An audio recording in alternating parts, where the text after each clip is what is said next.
Hola, en este vídeo anem a veure una qüestió PAU de juny del 2012, en la que ens demana que justifiquem l'expressió de l'energia total d'un cos en òrbita. Vaig a llegir l'enunciat. La Lluna gira al voltant de la Terra en una òrbita el·líptica. Escriviu l'expressió de l'energia mecànica de la Lluna en funció del radi de la seva òrbita i discutiu els valors segons s'aproxime o s'allunya de la Terra. Justifiqueu la resposta prestant atenció als signes de les energies.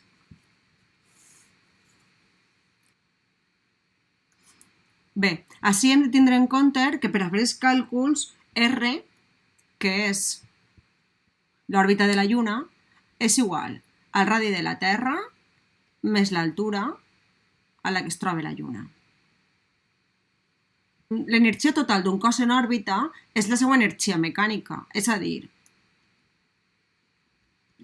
l'energia cinètica més l'energia potencial.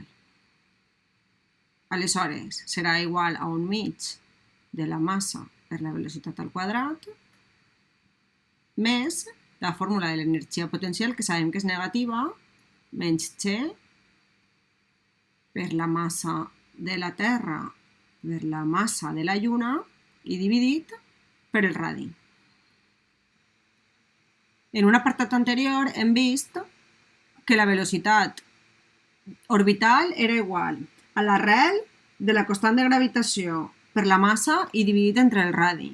Però com que la tenim al quadrat, podrem substituir la velocitat orbital al quadrat per la gravetat, per la massa i per el radi. I este més davant d'un menys ens queda menys constant de gravitació universal per la massa dividit entre el radi. De manera que podem veure que així podem extraure factor comú, la constant de gravitació universal, les dues masses i el radi, no? I ens quedarà que l'energia mecànica és igual a la constant de gravitació universal per la massa de la Terra, massa de la Lluna, dividit entre el radi de l'òrbita, per 1/2 menys 1. Aleshores, l'energia mecànica total serà igual a menys 1/2 constant de gravitació, massa 1, massa 2, dividit entre el radi. I això és igual a menys 1/2 de l'energia potencial. En la mateixa pregunta ens demana que justifiquem com variarà aquesta energia depenent del radi de l'òrbita de la Lluna, és a dir, segons s'aproxima o s'allunya de la Terra. Podem veure que el valor de l'energia mecànica és inversament proporcional al radi. I per tant, si el radi 1 és major que el radi 2, l'energia mecànica en 1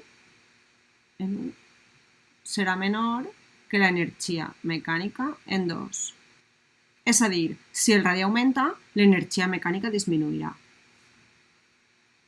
Espero que això us resulti útil. Adeu, cuideu-se.